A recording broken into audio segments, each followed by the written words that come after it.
All right, listeners, welcome to another episode of Anything About Everything. I'm super excited for this episode. This is my good old friend. His name is Bright. We both did our masters together at University of Tampa.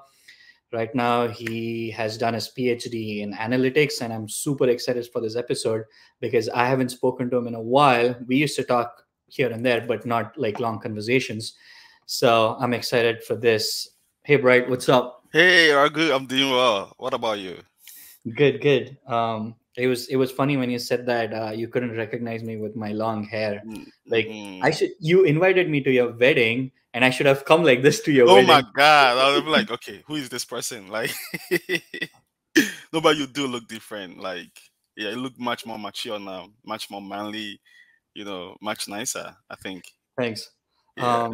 By the way, to the viewers, we always had a friendly ping pong competition going on, and Did I you ever, always used to beat Bright. bro? Did you ever win a game? Okay, truth is, yeah, I never won a game. Never.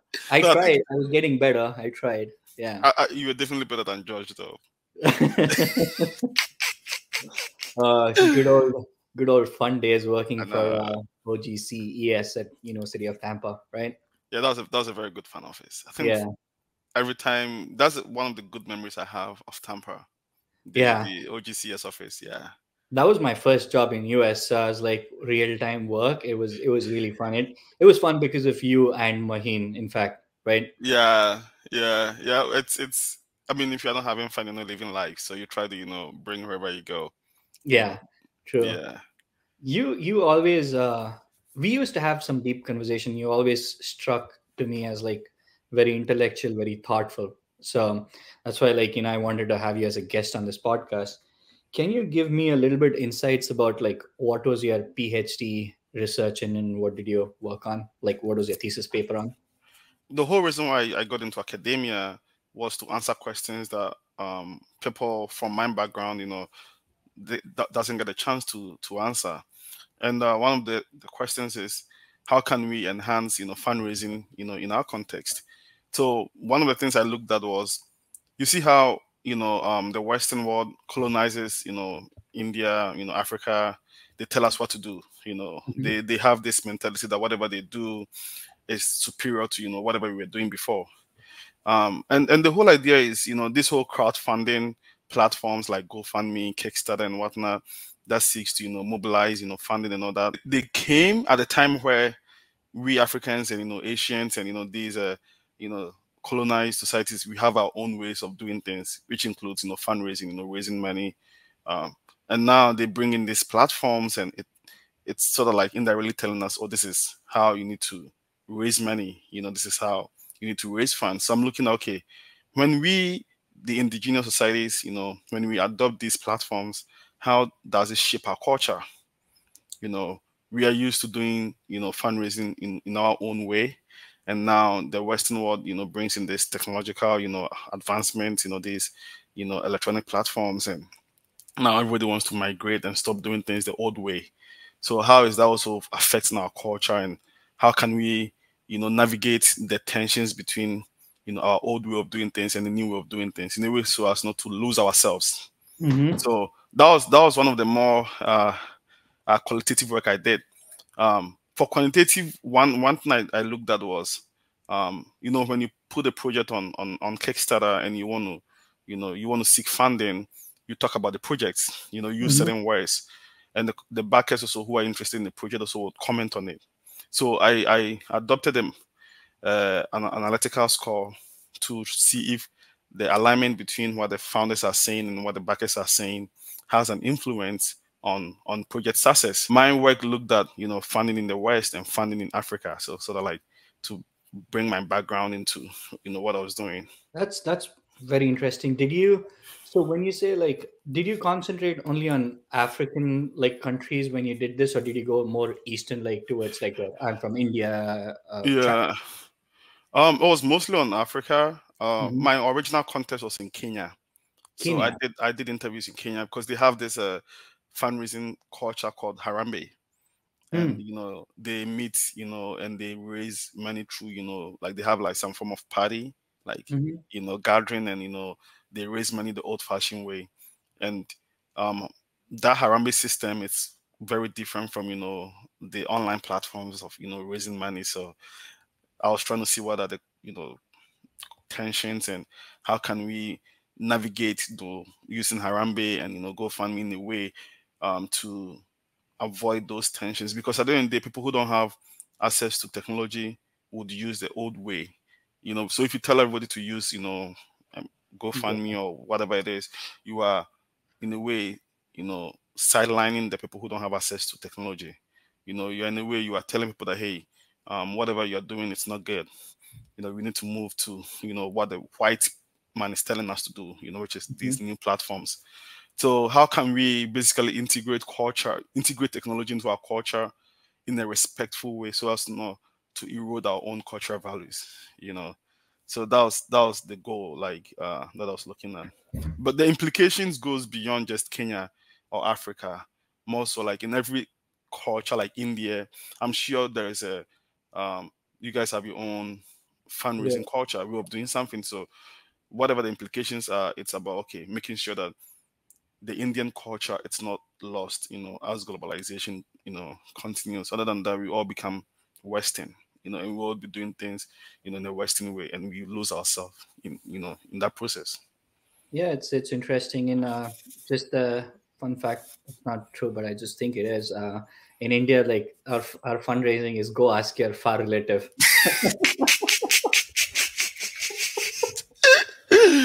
Oh, I mean, Which go ask your far relative. He's gonna help you fundraise something. so hold on. There's nothing like okay, somebody's sick, let's get together and pull money. I'm trying to think. Like you bring up a very good point. What did we do?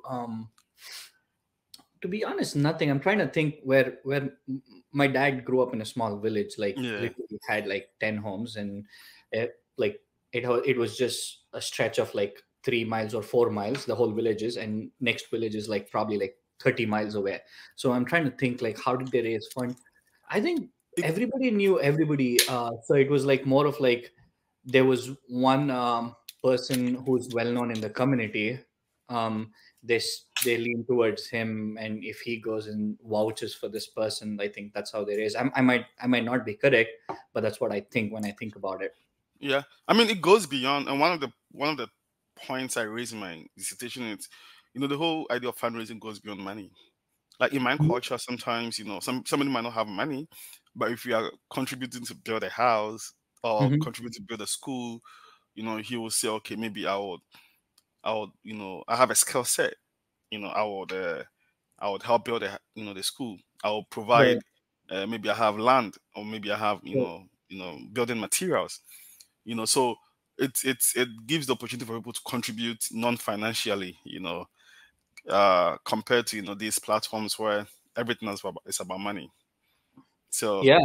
And the worst part about these online platform is, like, I love online platform or anything, but the real check of authenticity is a real problem, right? yeah, Right, yeah, who am I contributing to and what am I doing and stuff. Like, I've been following this guy on YouTube, Ray J Williams. Forgive me if I'm saying his name wrong. Like, his is like 2 minutes clips, and it's amazing, and he points out like how these most of the go I wouldn't say most of the GoFund, like he covers these stories where they create a GoFund page which is completely fake, yeah, and they're just using money to buy their own clothes or just have a lavish life. yeah. The authenticity is very fake. They pry on people's emotions, Hmm. concord these, sad stories, and try to prey on people's sympathy to get money, which is very difficult to do if, like you said, in your community, if it's just a few people, Who everybody knows knows the other. everything about everybody? So Yeah. yeah, So for me, like when I think about fundraising, or when I think about like, okay, internet driven culture versus like, like more of like people driven cultures, right? I wouldn't speak for everyone, but here I feel like, in India, when being a guy, if I grow up, I'll grow up with my parents and I live at my parents' house. Even if I get married, whatever, if I'm living in India, I'm living with my parents. yeah, So we have a close knit like that, and then I'm close to my cousins, right? yeah, But here it's like what do you call, like after a kid like is 16 years old, they go out and they start living life on their own. So I feel Yeah. like that closeness is is gone. It's gone. um, Yeah, the right, social cohesion. Yeah, like in like Asia and Africa is more of a collectivist society. We are right, more intertwined. With our nuclear extended family and the whole society. Everybody knows the other person, and yeah, people like to come together and do stuff. But like you said, in the Western world, it's not like that. yeah. I It's mean, more nothing against any culture. it's yeah. it's just it's just the way it is. Sometimes it works for few individuals, it works few individual, it doesn't, like, it's just No, like. I mean, it's the platforms are not bad, Correct. in itself. The only problem is when it becomes like, okay, this is the better way of doing it. Right, right. That's when it becomes a problem. Is that, oh, you've done this platform, it's really good, but then when you bring it into our culture, it doesn't represent what we do. Makes a lot of Because then sense. you are telling us that, okay, now we need to basically avoid or neglect what we've been doing for the last 200, 300, 400 years of and just migrate to use this Use this system, system. which is not how we do things. We are used to Right. doing things in a certain way. So if you're going to design a platform for us, it has to be representative of our culture. You know, Mm, mm. that is my whole story. The platform has to represent our culture. So the platform represents the Western culture, not us, and it makes it difficult for us to use it. Amazing, amazingly said. Yeah, like anything, when a new technology comes and it integrates with your culture, it Yeah, speaks volumes about, like the technology itself, right? Versus yeah. it overriding something. It's yeah, Right. it's a very big thing that um and I don't blame them because they designed these platforms with the Western, world in mind, not us, but eventually finds its way to Yeah. these places. Even my cousins, right, they keep asking me, like, it has nothing to do with like the Western world coming in or anything, because I can vouch for it. Like, my cousins ask me, okay, you live in US, what are the big name companies that are doing something new? Can you tell me so I can start something here? So it's like more of like, oh, it's working there, so let's me rinse and repeat Yeah, first, right? So that happens too. Yeah. My background, shout out to like Cynthia and Julia, like they did background, so they were like pretty firm about this is what my background should look like. Anyways, going back to the thing that you worked on, it is very interesting. I would love to read the paper and just get some insights about it. yeah. They're going through the review stage, and hopefully in the next year or two, I think most of them should be out. And yeah, I'll probably make a post about it on LinkedIn or whatever it is when it comes up. But Yeah, yeah, I'd love to check it out. And yeah, what, like, we did masters at UT, right? You did yeah. masters in marketing, Marketing, yeah. and then you did a master's in IS data information systems, yeah, information system, and then you did PhD. What yeah. made you choose like so much academics? Like, what made you choose it? I mean, I always told you I wanted to be a teacher. When we were at UT, that's what I saw myself doing. Doing research. I think it was probably two main reasons. The first was just uh, I really struggled in the marketing program, and that's because I think marketing it's cultural. There's so many things about the US system that's more of culture that I just didn't get it. And I figured I love computers, you know, and information systems is a very interdisciplinary field where it connects, everything.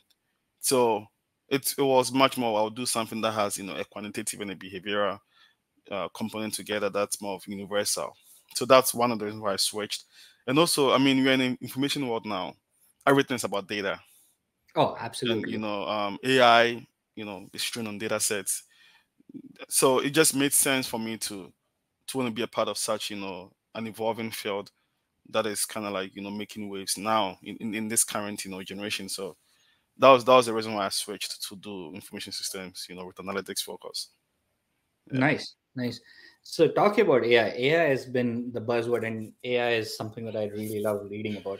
What are your thoughts on AI? Are you like optimistic? Are you like, fearful? Are you, I wouldn't say pessimistic. Are you like concerned about it? Like, what is your take on AI? Uh, it depends. It depends on what exactly I'm looking at. So generally, AI is impressive. The things that AI can do. I mean, I'm it helps with coding. Mm-hmm. It helps with so many things, so I think the use case for AI, it's amazing. I've read some papers that AI even helps diagnose, certain complications better than doctors. Oh yeah. Sometimes it does explain things in a much easier way. It has really good beneficial uses. Um, but the problem is with AI use, one, AI is going to magnify the existing problems that we have. If we don't, Magnify. it's going to magnify it. So, for instance, um, we have these racial inequities when it comes to data use, biases in data sets. Where, for Mhm. instance, you go to the bank to, ask for a loan, and some minorities will get higher interest rates, because the algorithm, shows that historically these people maybe Mhm. uh, are likely to default or whatever it is. So when the data set is biased, the person making the decision using the data is going to make biased decisions. Now, Mhm. what you're doing is you're training a system to make decisions now, and you're training those systems on these biased data sets. So what's going to happen is AI is amazing, but then the decisions that's going to be made from AI, the output from AI is going to also be biased. How are we going to know? Because it's a black box. If I There've been instances where you ask AI to give you images of successful people. All the people that it will give is white people. Mm. Why is AI doing that? It's because the data set it was trained on has that bias inherent in it. So, like I said, if the decisions that we are making right now are biased from the data set we have, if we put AI on it, then we're going to have the same biased decisions. So we need to address the problems that we have, and other than that, AI is going to magnify it. Because now what we do is you end up shifting the blame to AI, because AI is the one that's making the decision. See, oh, I wasn't the one who made the decision. AI made it, but then AI made the decision based on the data set that it was trained on. 'Cause it's a Mm. model. So if those data sets are still biased, if those data collection process, everything that we did is biased, then AI is going to give us biased, because AI is a system. It doesn't know the difference between black and white. Mhm. It knows the data set it was trained on, and it's making a decision based on that data set. So, like I said, whatever problems we have currently with analytics, you know, fairness, ethics, bias, all those problems are going to be magnified in AI. Bring up a very interesting. I've never thought about that. You bring up really interesting point. I'm gonna read up more about that. How the data sets are supplied and stuff, because today is there, like, today humans are making those decisions, right? Say Yeah. AI is not in place and humans are making those decisions. So are humans overriding those biases by manual process? Yes or no? I mean, there are certain instances where somebody who is conscious of these biases might be able to override it.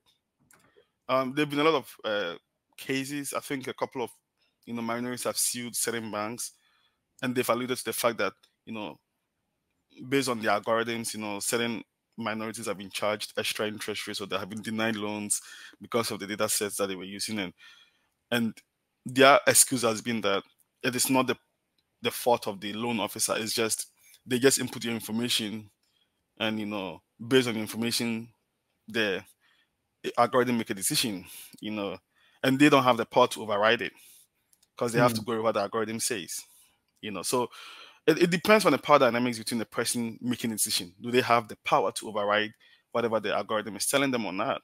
In certain cases where it's I mean, there are instances where, and I'm sure you probably read about this, where people would have the same resume, and one with with a white name, one with an Indian name or an African name, and the one with the Indian white name would have more interview requests, get more hit from recruiters than the one with the Indian or indigenous name. And I've read those stories all the time, so, and they'll blame the ATS system, Yeah.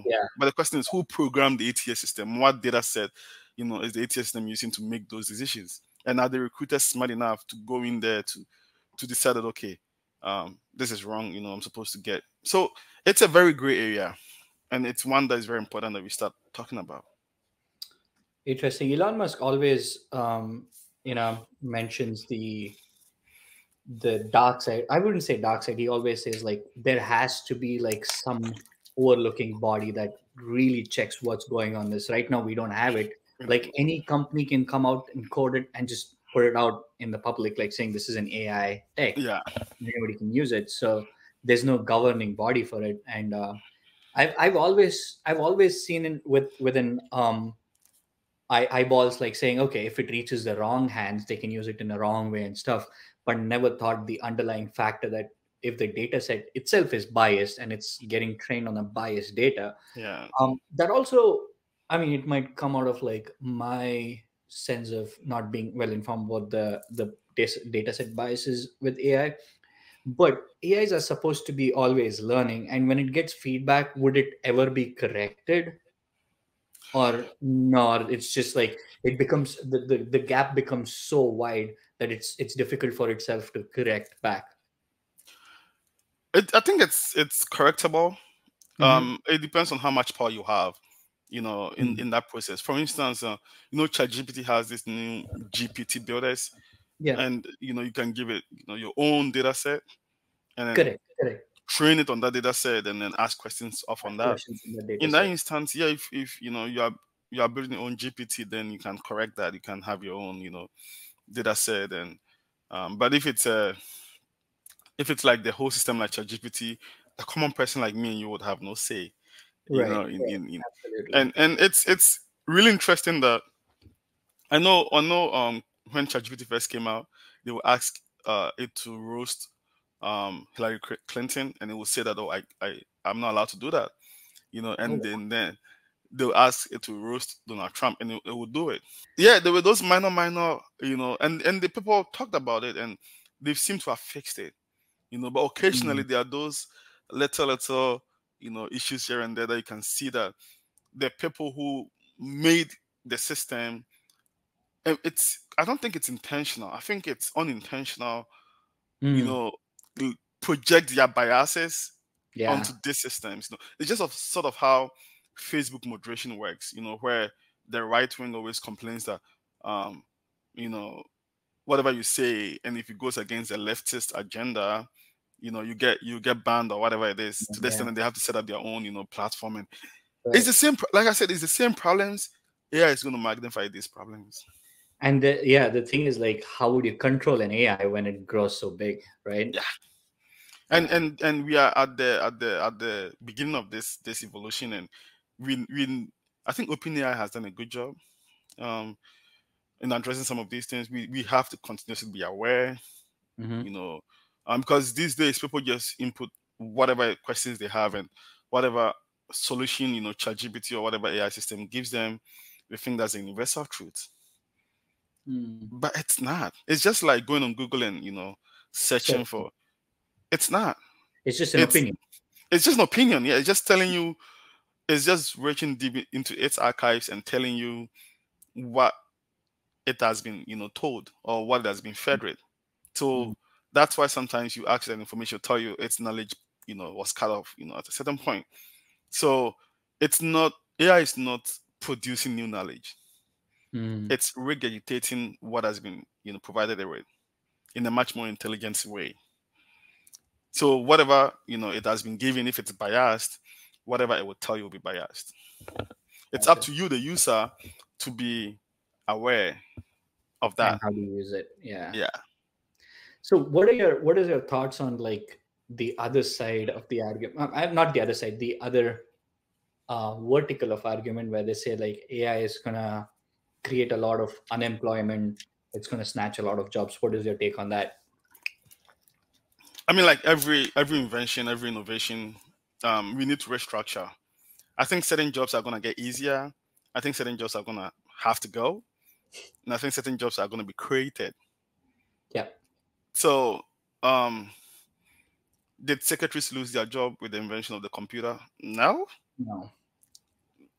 It made their work easier, right? It gave them new Right. jobs, So same here. I think jobs like data entry probably gone, Mm-hmm. because now AI can do data entry much better. Right. Now I mean, you can take a snippet of of a paper on your computer, and AI can identify the numbers, and you can just copy it. It's making things process faster. They have the ChatGPT for data analysis that can do regression, Oh, can pretty really? much, Yeah, it can do regression, can pretty much run most of the data analysis tools. But the question is, you need to know what you're doing. Mm. You need to know what regression is. You need to know, to run the assumptions. So it's just like Tesla, Tesla's autonomous vehicles, but you still have Self-driving. to be qualified, driver to step in when they need be. Correct. So it wouldn't really replace the data analyst. It will make the person's work easier, Easier. because then if the AI makes a mistake, which it does most of the time, it hallucinates, it makes mistakes. You need to know that, oh, this is not supposed to be like this, so again, I think it's gonna eliminate certain jobs. It's gonna make certain jobs like analysis easier. And then I don't think, as it stands now, I don't think it's gonna touch other jobs. Hmm. For instance, like there've been arguments about teaching has the emotional, the human connection part that AI would never be able to do. True. So um I think there's a genuine reason to be concerned, but I don't think it's called for right now. Yeah, Interesting. whatever AI would destroy, I think it would produce, like it will produce a new job New. for every job Yeah. it destroys. Yeah, Yeah.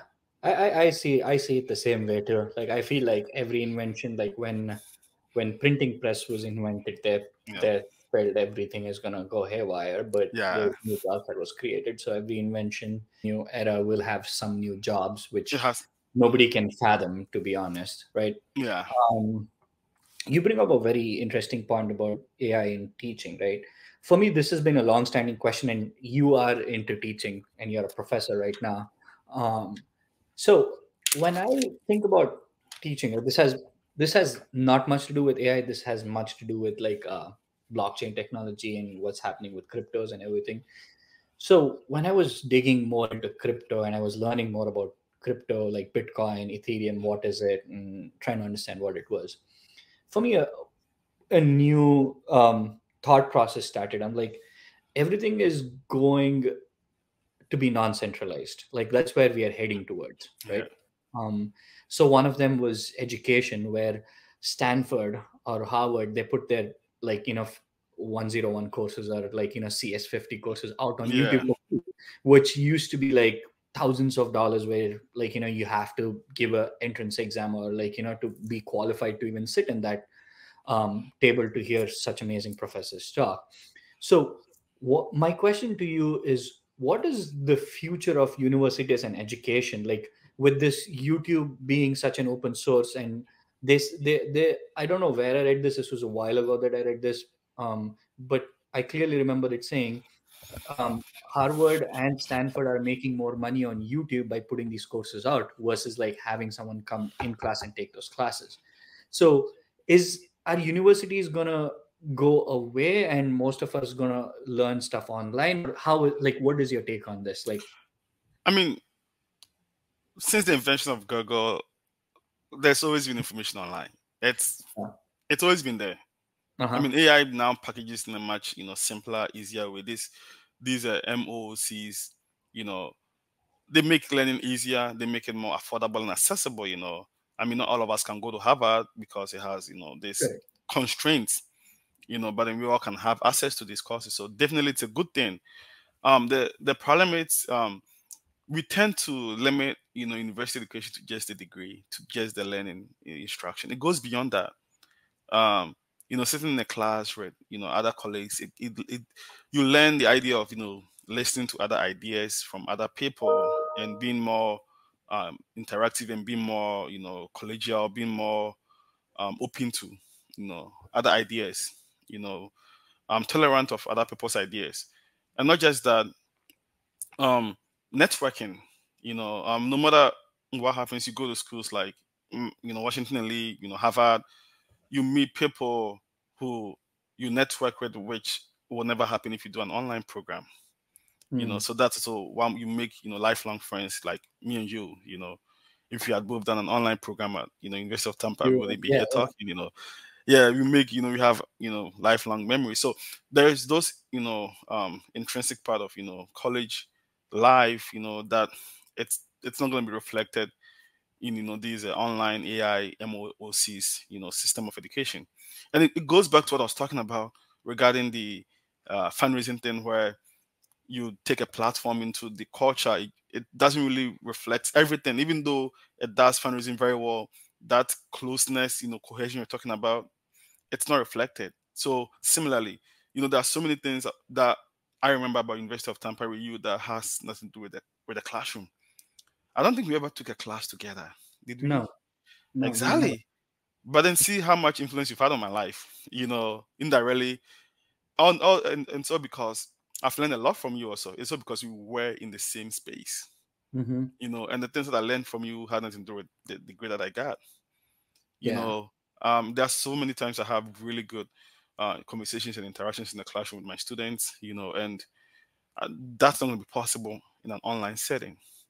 And I get a chance to shape the values of these kids. I try to bring ethics into my teaching, and there's so many personal interactions that shape the lives of us and our students, and it will be really difficult to replicate these scenarios in an online setting. We will try, but we will not get it done really well. So all these things, I think, would make it really difficult for traditional universities to go away. Again, like I said, certain schools are primed to be there forever. Oxford is always going to be Oxford. Top schools are always the prestige on their degrees, their certificates are always going to be there. You know, I think schools that are unable to offer that prestige to their name are the ones that are going to struggle, because then if nobody recognizes the certificate that I have, then why bother going there? But then I think that's a raw concern, because then at the end of the day, if I can just sit home and get the degree, why wouldn't I do it? But then nobody will say no to a Harvard degree, you Yeah, know. So absolutely. I think the top schools are going to be fine. The prestigious schools, the schools that have value, added to their name and recognition, are going to be fine.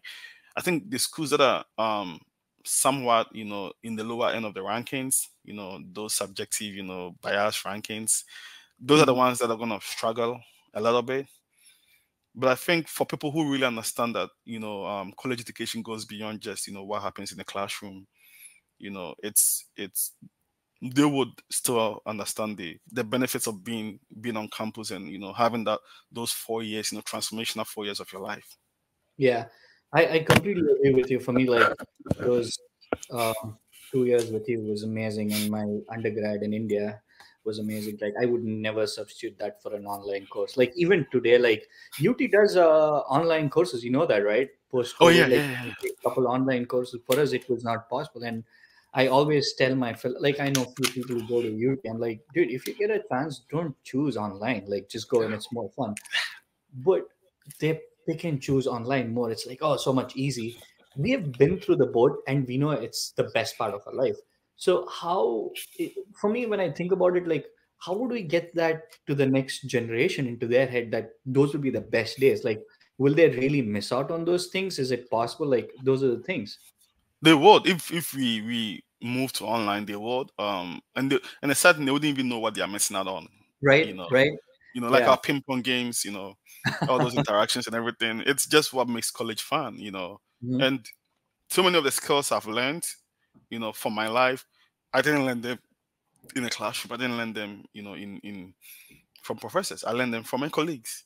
Yeah. Through interactions. I've built this cultural sensitivity that from interacting with you, Maheen, Anjali, all my colleagues over the years, I've learned a lot from them, which has made me a better human being overall. Hmm. And which is the point of going to college, is to make our people, our students better. And my current institution has that in their motto, is to train ethical leaders, responsible, students who come out and become more, culturally aware, ethical, leaders. And it goes beyond just academic knowledge. It goes beyond giving people cultural sensitivity, which is not going to happen if they don't interact with Hmm. people who are not like them, which happens in the college setting. So I think the value of education goes beyond just a certificate. Just a Yeah, classroom. but I think online learning will help. It would make certain courses accessible, Right?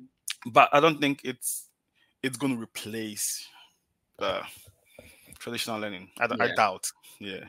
I always feel like if given a chance, I'll go back to college again. Like I always feel that I used to love the interaction with professors, and I had like close interaction. I used to be close to certain professors, learn a lot from them, pick their brains, ask them questions. Like, yeah, like I would love to mention like Did you take a class with Chadash, economics professor?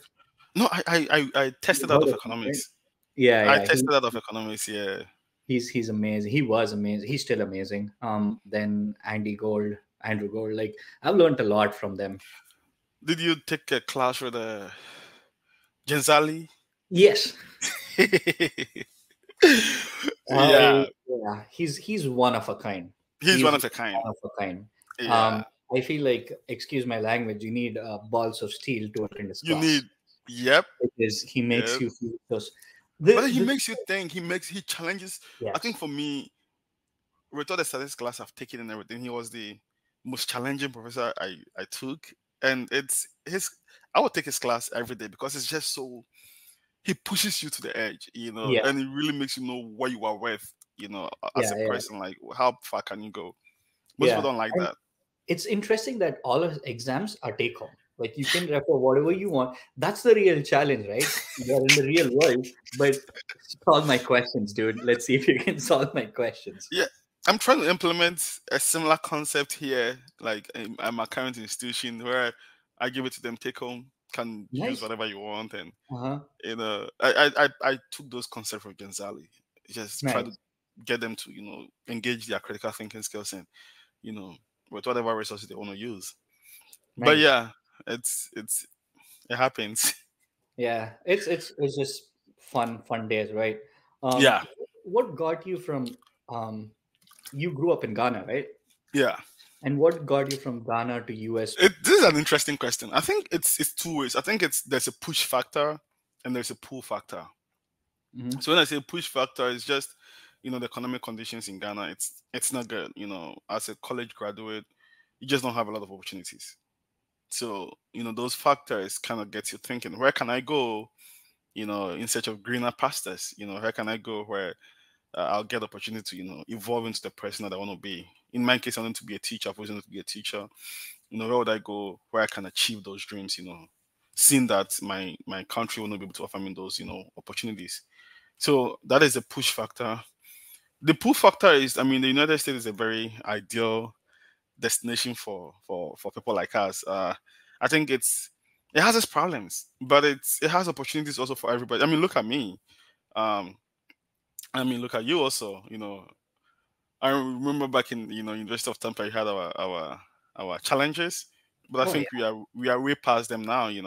And that's America for you. I think you put in the hard work, Oh yeah, and dude. it pays off. Definitely. Irrespective of the racism, the biases, and whatever it is. I think the system rewards hard work, dedication, perseverance, and I think it's a very good place to be if you get a chance to come. So looking into that, I was like, okay, why not? I had a lot of my friends apply for scholarships with, and I had similar grades like them. So I was thinking, okay, if they are going out, to do their masters, and I literally have the same GPAs as these people. Why can't I also? You know, and I got lucky. I got funding from University of Tampa, and I mean, it was still difficult, but I think we Yeah, did it. yeah. Good, good. Yeah. That you did it, our I lives. remember your first car. You couldn't even turn the steer. Oh yeah, Windsor. I couldn't even like. I knew how to turn, except me. Nobody could drive it. Nobody could drive. I'll tell you a funny story. So here this. I don't know if I told this to any of my University of Tampa friends because back then I was in rough phase of my life without a job and everything. So I am planning to leave Tampa and drive this car all the way to like California, right? What? Yeah, yeah, yeah. I take this to a mechanic shop and ask him like, "Hey, can you check this? I'm having a long drive. Can you check this?" So he goes, he puts the car on the ramp, he lifts it up, and I'm sitting in the place in the waiting area, and he comes after 15-20 minutes with a long list. Like it was like 3 pages. He's like, "These are the stuff that's wrong with the car. I don't think the car is even half of value of what you pay." I'm like, I'm just looking at him. He's like, "Dude, I feel so bad for you. I would say just put it in a scrap, like like get What? the scrap yard." I'm like, no, this is my car. I want to drive till California. And as soon as I said that, he started laughing out loud. He's like, Listen to me. Don't get into the next street. It might break.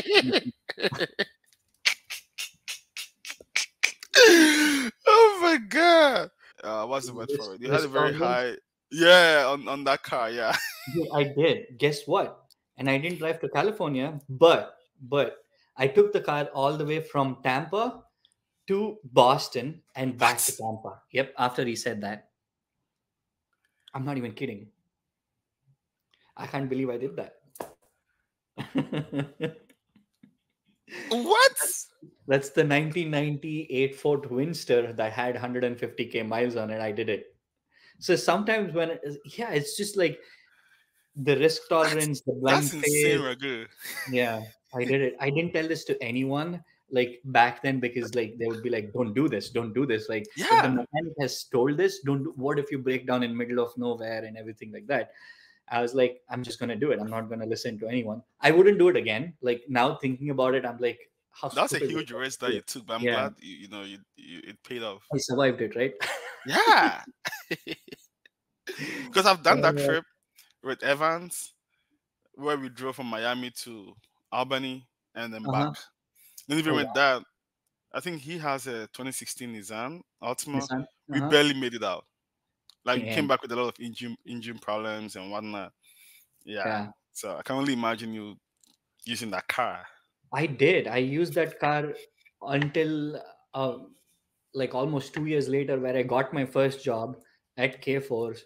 I did 3 to 4 months in K Force, and you remember Shreya, right? Yeah, yeah, yeah. So at a point, the car was not when you brake, it was not stopping. I was still driving that. Oh my god. She took the keys away. She's like, "You're not driving this," and that's when I had to switch to one. Oh my god. When Um, I think about those days, yeah, I went through a lot, but now we just sit and laugh through it. I This makes know. me this makes me like think about a lot of things that we go through in life. When we are going through, it'll be difficult, but you just have to brace and go through it because either you laugh about it or you learn from it. Right? Oh yeah. It just makes I think it makes us resilient. I always Yeah, tell my wife now that I think I've seen every conceivable situation. That now even if I have $1 in my account, I'm not moved because I mean it's happened so many times that now I'm just used to it. Like, not having money, not yeah, because how much was I making at Tampa? I think our stipend was staring $80 a month. How do you survive on that?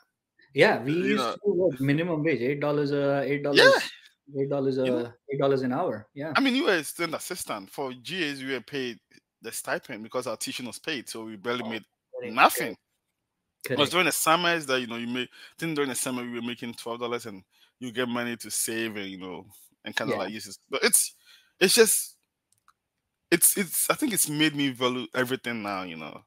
yeah, Like I have so much gratitude for even the little thing that I have today because it's like back then I had nothing. It's I remember my first car. I have this Pontiac G6 or G9. I don't or 2009 model, and when I start the car, I think you can hear it in Florida. It made so much noise. You just like I think I drove that car for I think 2 years, and I was like, oh no, it's okay. I'm done. I have to go get a better car, you know. And wow. it's just going through the motions, Yeah, it's good. I think it's good training. yeah. It It, is. it It makes it is. makes you tough. Yeah, it Yeah. makes you yeah.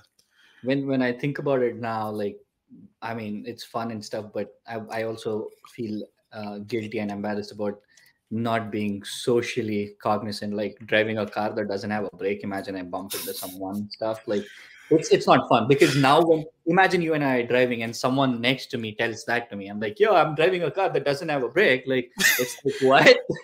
Just pull the car up, right? Ah, but see, two things happen there. No, one, Mhm. it's when you're in a survival mode, you don't think beyond that. You need to Correct. survive.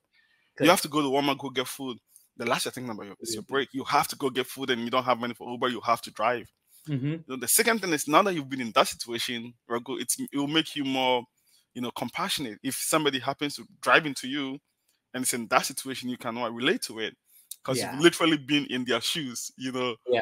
So it's It's yeah, but yeah, it's I don't know. I think that's one thing I always take away from it, that I can relate, mm-hmm. to some of these things, and it's easier for me to understand where they're coming from, and if somebody's in those situations, I know how to deal with that, and because Yeah. I've been through it myself. True. You Yeah, were right. You made a good point that I was definitely in the survival mode at that point of time without a job. yeah. And a I remember job. how happy you were when you got the OCGS job. Like, Oh yeah. That was yeah. Thanks to Shulmit, he referred me, and thanks yeah, to Emily, she hired me. yeah, It was amazing working for Emily and Maria. Right? yeah. They were I really think nice bosses. that office is just it's similar to my institution here. And when I was looking for jobs, that was one thing I was looking for. I kind of like wanted to go into a place where I'm happy to come into the workplace every day, Mm-hmm. just because the people that are amazing. And that was my number one priority. Is like I need to go to a place that have those same vibes that back in Tampa, where you are happy to come into work, and it lets Yeah. you give your best out. Because it's just so much fun going on. Like you're laughing, you're having fun, but then you're working also. It's those workplaces are really good, really You know fun. what? Like, I've also learned one more thing from our, like, when you, me, and Maheen, like, I think we had a strong, like, connection between yeah, three of us. We also worked to each other's strength and weaknesses. When I look back now, right? You and Maheen did not like sitting in the front and answering mhm, people and answering phone calls, versus you would want to sit in front of laptop, crank the numbers out, and like yeah, do all these stuff. yeah. I am the opposite. I'm like, okay, I'll do that, You do, and yeah. right? So it That's kind of true. works to That's our true. advantage all the time. You remember someone used to call our office and talk to us for a year, for an hour? You remember that? Oh yeah, I yeah, for- yeah, yeah, yeah.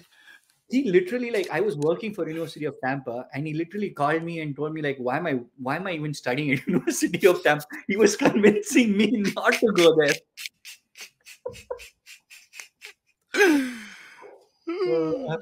And the funny part is he joined University of Tampa. I Oh forgot my his name. god. He did. He graduated from University of Tampa. It was fun. Like, Maheen hated taking such calls. She's like, I just want to work. Just let me work. Don't get into Because all these I things. And mean, I was like, fine, like talking to someone as a friend or the call for like an hour. you never Yeah. know what kind of question you're gonna get. When you're on the front desk, it's so Right. general, and you basically exposed to all kinds of calls. Yeah, Like, yeah, yeah. and you And don't at know the what to same expect. time, you're in the pressure of representing University of Tampa. You Exactly. kind of don't know You know. this. Yeah. Yeah. But then if Yeah. you are back there, you know what you're doing. If you are doing your GPA calculations, so you're doing Yeah. CX. But I had more fun at Georgia Southern than I had at UT. Dude, it hurts to hear. No, no. So this is it. So this is it. So I'm kidding. I'm kidding. Yeah. with UT, it was more at like in the office was fun, hmm but outside the office, everything was horrible because I was broke all the time. I hmm had to work everywhere. It's just Tampa is not, I think, a good place for you to start out compared to when I went to Statesboro. It's a college town. The funding there was better, so I could afford my rent. I could afford food without having to worry about it. So naturally, I had peace of mind. Where in hmm Tampa, I was literally living month to month. Like I could barely afford anything. And the cost of living was so high. But at UT, I had my own place. I never had to worry about food or rent, you know, and everything was just so. I had there were buses to take us to campus from my apartment. It's just everything was working. Yeah, but and also like there were a lot of Ghanaians, on campus. So I had my compared to UT, where the only friends I had were you guys in the office, which was Right. fun for me. But like whenever I left the office, it's like I was back, into this depressing, you know, Correct. yeah, just. But yeah, yeah, just was fun. Was I fun. get it when you say, like, University of Tampa was in the downtown of Tampa, so of course the Yeah, rents are going to be super high. yeah, Not any college town. Yeah, and everything is going to be expensive if you want to live near the college, yeah, and you don't have good transportation yeah, system. exactly. Yeah. It was stressful. It was just stressful. But like Statesboro was the opposite, because of living was cheaper. My funding there was I think twice what I had at UT. Oh wow. Yeah, and I could afford rent, I could afford food, I could actually afford sending money back home, which I was never able to do at UT because I was barely surviving at UT, you know. So Yeah. yeah, it was a different experience. But I Now think I UT what's it? What's it? no, but I think UT was better in terms of the connections I made. You know, Mm. like yeah, I mean, I still talk to you. I still occasionally talk to Maheen, and it really set me up. Oh yeah, Yeah, nice. I mean, I see why you like. I mean, why you prefer States Pro versus yeah, it for you. I think you would have, again, if everything lined up, if the timings lined up, like for you, I think you would have enjoyed UT more if you finished States Pro and then did your second masters at UT. yes, yeah, Like yeah. like If that. it was the reverse, yes, then yeah, I would have enjoyed the UT more. If it was the reverse of it. That's true. Hmm. That's Yeah. definitely true. Yeah, because in Stitchboro to like academically, what I was very relaxed.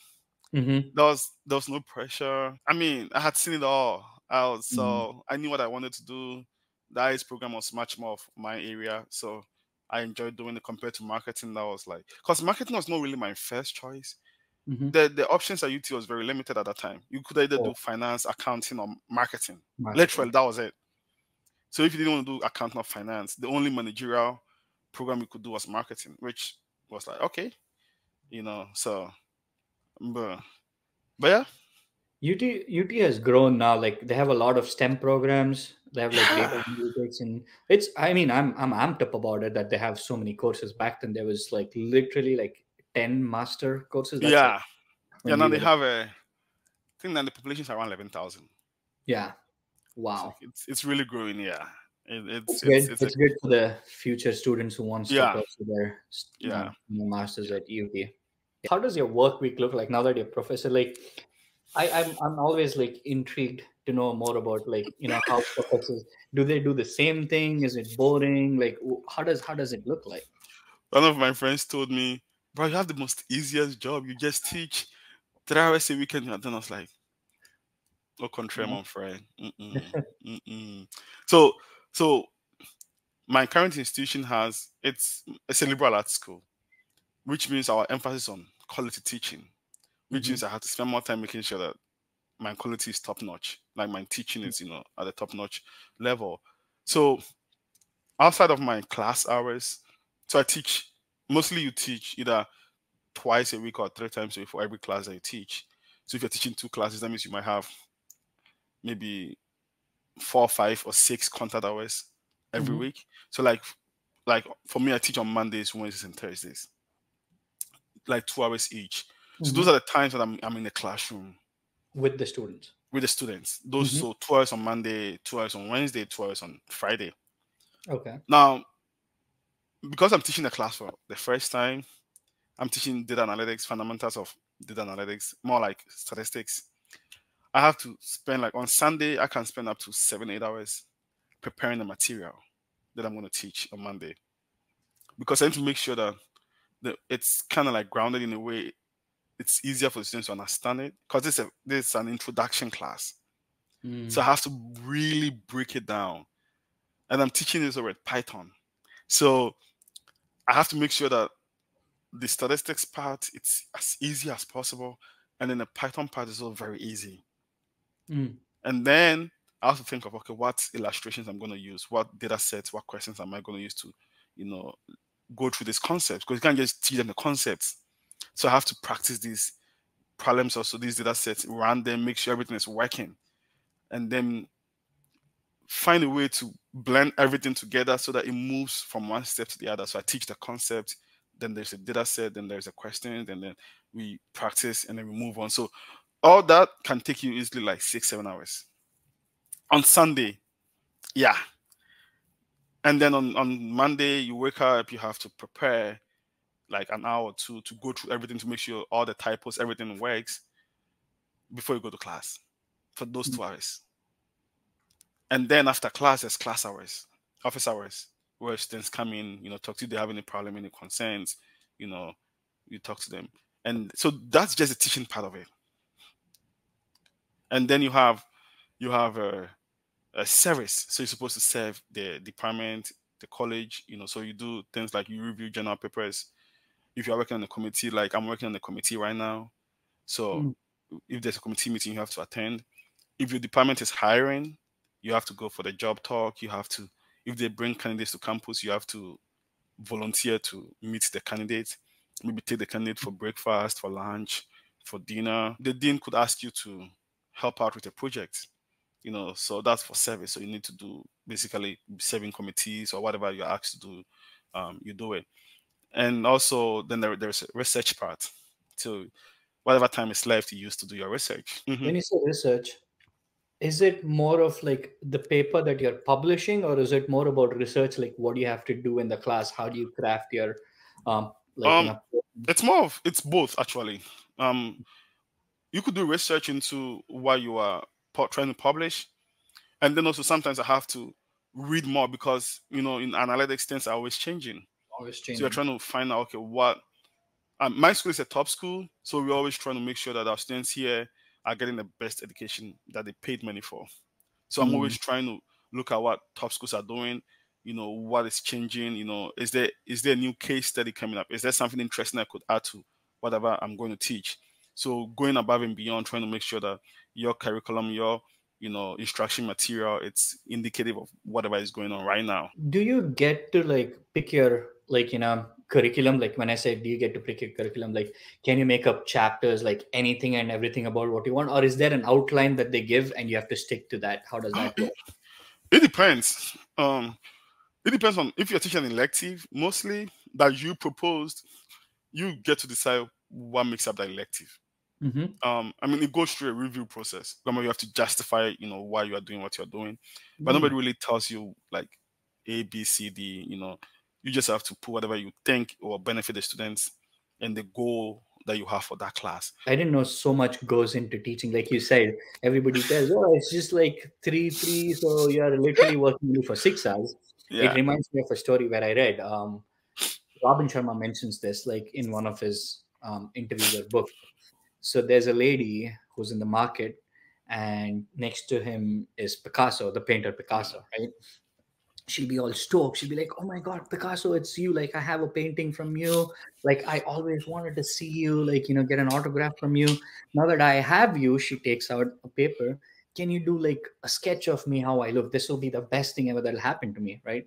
And yeah, Picasso does the sketch, and he gives it to her. She's like, "Oh, thank you so much, Picasso." And she starts walking, and he's like, "Excuse me, that is like adjusted to inflation, like $50,000." And she's like, "What? $50,000? Like, I mean, I don't know, why would you charge like $50,000 for 2 minutes?" yeah, He's like, yeah, "Well, it took me 20 to 30 years of my life to get it done in 2 minutes, yeah, right?" yeah. It's the same concept. I think it's you put it beautifully. Yeah, Like it's the same. I had no idea how much work goes into it teaching goes into. than just So, the 2 hours. That yeah. will your next year be a little more easy, or how does It that would, yeah. It compare would. it? So like I'm teaching the same class next semester, so the amount of prep is going to change. But then it's all subjective. It's like, am I okay with the course content this semester? If I Hmm. am okay, then I'm not going to change much. So instead of maybe spending 7 hours, because I'm this semester I have to build everything from From from scratch. scratch. But next semester is just more of like tweaking here and there. I know the things that worked, things that didn't work. Hmm. I have some ideas that I tried or some things I implemented, total failure. You know, Hmm. so I'm like, okay, maybe this didn't work. I'm gonna try this. I'm gonna teach this first before I teach that. So more of like tweaking things around, which I anticipate is not gonna take that much of my time. Got it. So that'll be much better. I think the best thing that happens in academia is the summer, because then like um if you don't have a summer course to teach, you don't have anything, so you have those 3 months Hmm. off to Do you but we get work paid at that time? yeah, so see, so the contracts are normally 9 months, but they spread into 12 months. So and then sometimes we get summer research grants, which I think every school does. Hmm. So it helps also during the summer. So we will always get paid, like, even though our contracts are technically 9 months, we still get paid You get during paid the, for 12 because they months. spread it out in a 12-month format. But during the summer, it's a nice whatever research you want to do, you can pick it up, you can travel, you know, during those 3 months, because during the semester there's not much you can do. Got it. Yeah. Yeah. And you brought up an interesting point about like for next year you're gonna see what worked out, what didn't work out, and stuff. How do you get this feedback loop? Like, is it you evaluating yourself? Like, how do you get Yeah. that? I always tell people that if you are not open to criticisms, then don't be in academia, because you always, hear a lot of things that we do are very subjective. We tend to be very strongly opinionated, Hmm. but then also you have to really develop a thick skin, to getting feedback from others. For teaching, one thing I've always done is I like to talk to my students a lot, and that's because the course I teach allows me to have one-on-one interaction with them. Like, sir, my code is not working. Can you help me with this? So I will go over and ask, okay, what's going on? Okay, oh, this is doing that. Okay, or maybe I'm having problems, incorporating this. So I make note of all those little things. So Mm, next time when I teach the class, I would address them beforehand. got it. Any problems the students are having with the software, I make sure, like this semester, I made them install the software on their own. I gave them like a PowerPoint to follow. Total disaster. Next semester, we're going to do it in class. And I'm going to show them whilst I'm in the classroom, and we're going to do it all together. I think that will help. And then I'll save a lot of time from having to go around with everybody. So those are the little other things that, like, I think you learn. And then also, for instance, I did a midterm evaluation. So after the first half of the class, I asked them, like, so far, what has worked for you? What hasn't worked for you? So I did And it's a anonymous. anonymous survey, yeah, and they wrote, their consent, and it was a matter of just looking at. So like they would say, oh, attributing the assessments where apparently I'm a hard grader, which I think I'm not, but my students think I'm a hard grader, and my questions are tough. So they wanted more structure to the questions, Mm-hmm. because I was asking them to write reports, analytical reports. They wanted more like detailed, specific questions, which I did for the subsequent assessment. So it's more or less like, okay, listen to the student. This is what you want. You think this will help you learn the material? Oh yes. I'm like, okay, fine. So Mm-hmm. like in the final, they say they want more reviews. They want me to. I'm gonna give them a multiple choice final. They want me to. So I gave them one multiple choice questions to do last 2 weeks, and they really enjoyed it. So they want more before the final. So I'm gonna give them like two more multiple choice, like draft mock questions to do. That way, they kind of helps them gauge their readiness for the exam. So it's a very iterative process, more so being very conscious of it. And I ask them all the time, like, does this work? And I tell them this is my first time of teaching the class, so I'm more open with them about their feedback. What works, what doesn't work for you, and their students, you have to take it with a grain of salt, because sometimes you don't want to work. So you want to make sure that you listen, and you're like, okay, maybe I could tweak this. And then sometimes you also say, okay, is it the whole class, or is just a section of the class? And sometimes, because it might be maybe two or three students, you don't want to change them something that works for just two or three. You know, if like it's the whole class, maybe 9% of the class says, okay, we don't like this, or this didn't work, or we are having problems with this, then you have to really address it, as compared to just one or two or three, because as a instructor, you can't make everybody happy. you Mm-hmm. know yeah, so it's just balancing those needs of the students, and some students require much more hand holding. You have to be patient with them, and talk them through, and others too are very smart. They pick up the concepts as soon as you put them out. So it's just being very flexible, and finding a way to engage those smart students, and also trying to bring the people who struggle a lot, bring them along, make sure that you achieve a little bit of equilibrium in the classroom. I don't know if anybody has ever figured that out. It's a lot of I balancing, like and it. yeah, it's fun though. I You like mean, it? yeah. Nice. Yeah. It's it's wonderful to do profession. I mean, I feel like this should be um, the thing where everybody should love what they do, but not everybody gets an opportunity. But I'm happy that you get to do it. I'm happy that I Yeah, get to do it, and we are grateful every day, right? I am. I don't take that for granted. I mean, I am very, very grateful to be where I am today. I Nice. mean, And I wouldn't change anything. how many students are there in your class? And that's one of the good things about my school. We only have 18 students in the class. I know all the 18 students by name. I know their faces. And I like code calling. I'll call your name. So when you're in my class, yes, I'll call you out. to answer a question at any point in time. I do that from day one, and they are aware of that. And it's more of like I have like a conversation with them. So, I'm teaching and ask a question, and I just look around, and sometimes they'll just, bend down their head. I'm like, oh, look at me, you know. And I'll just call their name, and it makes them set up, it makes them more, lively and aware, in the classroom. So um it's easy to do that because I know their names. Unlike if I had 40 students in a class and it's like, okay, but it's just 18, and if in somebody's absent, I can see that somebody's absent. Hmm. The instruction is better that way. I always tell them that in Ghana, my class, we over 300 students, and if you don't show up, nobody cares. Mm, There's so many of you yet. But in liberal arts schools, the teacher-student interaction is much, much, much better. Yeah, I think they nice. really do benefit a lot from having us. Yeah, That's awesome. Yeah, even in UT we had small class like yeah. that. Taking a small segue, um, I have another question to a teacher, Okay. professor. What, who has been, you can name one or two people in your life, who has been the biggest teacher in your life? It could be a person or it could be a situation. And what was it teaching? And like, what did you learn from it? Uh, huh. I think it's my mom, my late mom. Mm-hmm.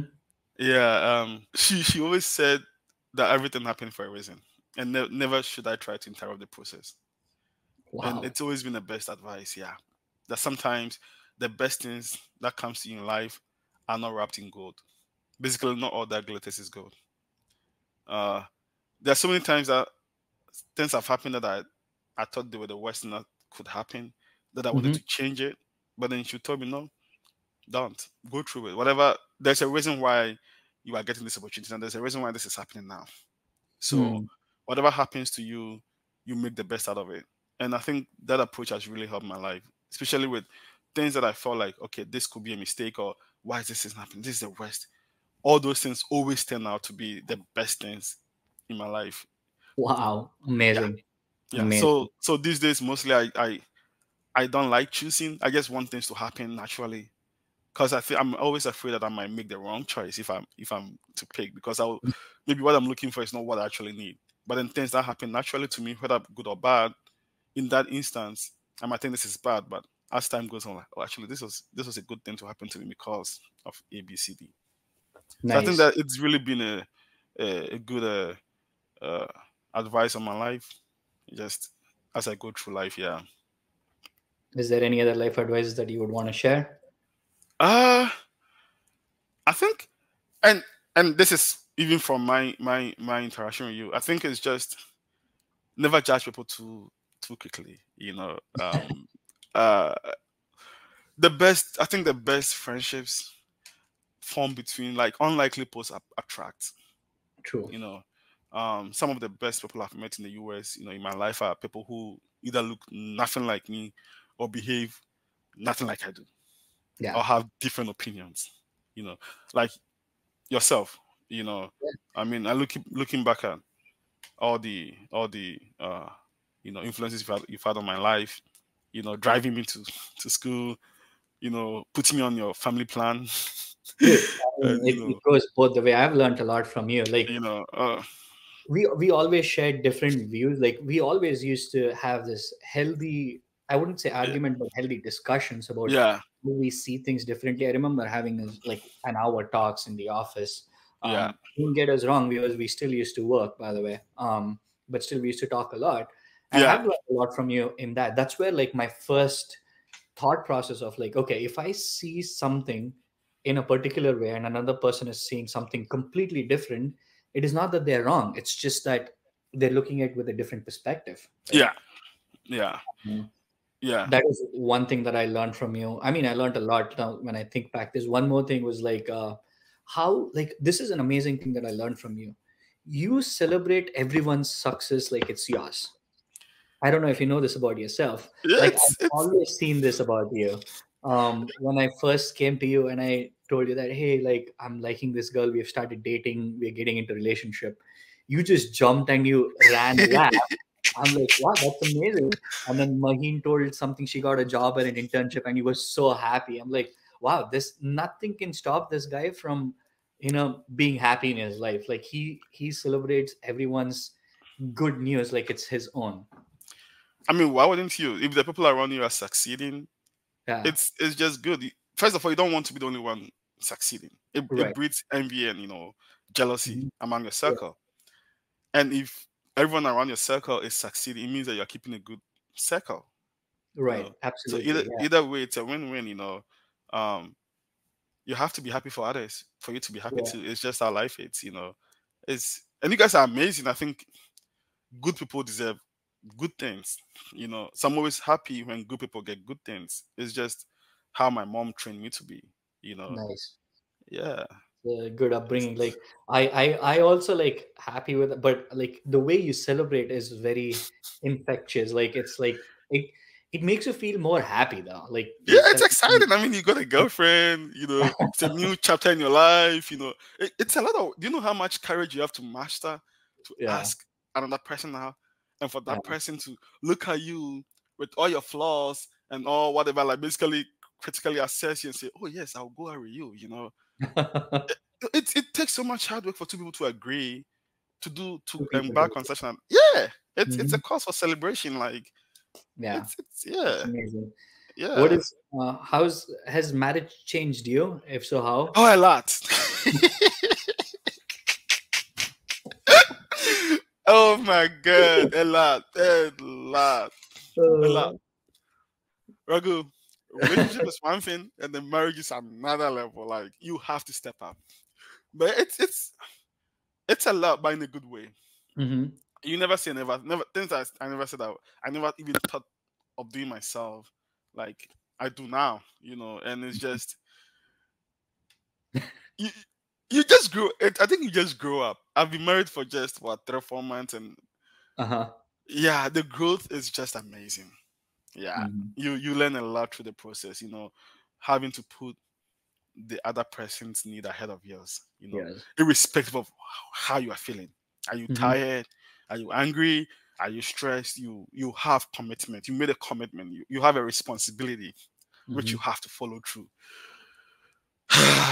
Yes, there are fun parts and there are not so fun parts, but I think navigating the journey together, it's all what it is supposed to be. Remember, they say it's about the journey, not the destination. I think that Absolutely. I really agree. applies to marriage. There's not going to be a time that you think, okay, this is the perfect time to get married. Mhm. There's no perfect time. There's no perfect time. There's always going to be, see, if you don't want to do something, there's always going to be a reason not to do it. If you want to do something, there's always going to be a reason to do it. Mhm. I don't know, it depends. What are you looking at? If you're looking for a way out, trust me, with another human being, you're going to find something to say, to back off. If you're looking for something to hold on, you're going to get something to hold on to. You just have to take a leap of faith. Trust me, I got married right after my PhD. Finance was a problem. It worked out. If you have the wall, my high school had the motto "Vouloir c'est pouvoir." Where there's a wall, there's a way. You just have to have the wall for it. Trust me, Mhm. and I think marriage is a social institution. Once you take that step, the help will come. Got it. We got help from so many places, from so many amazing people in our life, and I had no idea. People will go out of their way to make sure that it's a success.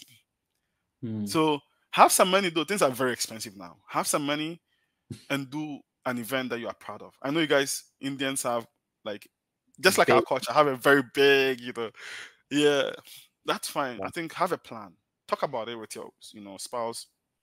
There's the challenge. One thing she was worried about was I'll be working a lot, like I described my week to you. Routine. But Yeah. that doesn't stop us from hanging out.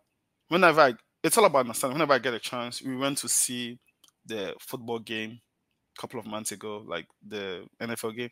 And then I think last month we went to Charlotte to see the Black Stars, our national team, play soccer with the Oh, US. wow. I mean, yeah, and occasionally we get a chance to travel, and we spend and we watch movies. We like watching movies. We go to the cinema whenever a new movie is out. So and she gets that, that the way my job is, there are times I'm busy that I'm on the computer all the time, and there are times that I get small time, I hang out with her, Mm-hmm. and then she knows come during the summer it's different because I have the entire months off. I could do whatever I want to do. So you have to get a supportive, and it all starts with a conversation. Talk to the person. Let the person know this is your dreams. This is what you want to do. Mm-hmm. These are things that you're not going to compromise on because that's who you are. You don't want to lose yourself. You also don't Right. want your partner to lose themselves. So it's about that compromise and then seeing where it fits. And I think for women, one thing they like is when they see the effort. Mm-hmm. So when you make the effort that okay, I might be busy, but at least if it's 10 minutes of my time, to take off something that she wants you to do for her. Like I'm trying, like I told my wife one thing I never want to do is cooking. I hate cooking. But outside of cooking, I take out the trash. I put stuff in the dishwasher. And I think she's even surprised herself because she never even expected me to be this much handsome. But like occasionally when I'm busy, when I'm working, I like to do menial physical stuff. I'll go down to the kitchen, load things in the dishwasher, wash it, take them out, go throw the trash away.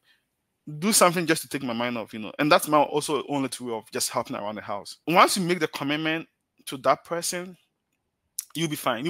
You'll find a way to fit it in because at the end of the day, you want them to be happy. You want them to be relaxed, and they always say a happy spouse is a happy life, which in a way is true. You want them to be happy. So if they're happy, you are happy. My wife and I, we are two different people, but it's all Mm-hmm. about the concessions, Mm-hmm. sacrifices. All the time I look at the sacrifice that she made, and I also make sacrifices. Okay, I want things done this way, but you know what? It's fine. It's whatever. You know? Mm-hmm. And then there are little things like she never turns off the light. And I'm always like, you never turn up the light. And then at the point I stop complaining, I just, turn it off for her, And yeah, those little, it's fun. And there are things I don't do, and then she also does it, So Yeah. Yeah. I mean, it's yeah, it's like you said, it's commitment, it's fun, and like it's stressful too. it's a teamwork. Is it? You work with Yeah. each other's weaknesses, understand like who the other person is. Your success as a man, in a way, it's dependent on the kind of woman you marry or your Oh, spouse. definitely. So it's Definitely. it's a very it's one way or the other that's gonna affect your life. Oh man, this has been fun. This has been fun. Dude, thank you It's, so much for your time. Like we did an hour and a half. yeah, Hello. It was really amazing talking to you. It was more like I felt it was more like catching up with how you're doing it instead of was. that It really conversation. was. Yeah, So in yeah, 2017, I dropped you off. Yeah, we used to get on a call here and there, but yeah. never like had this nice conversation. Thanks And for listening to me.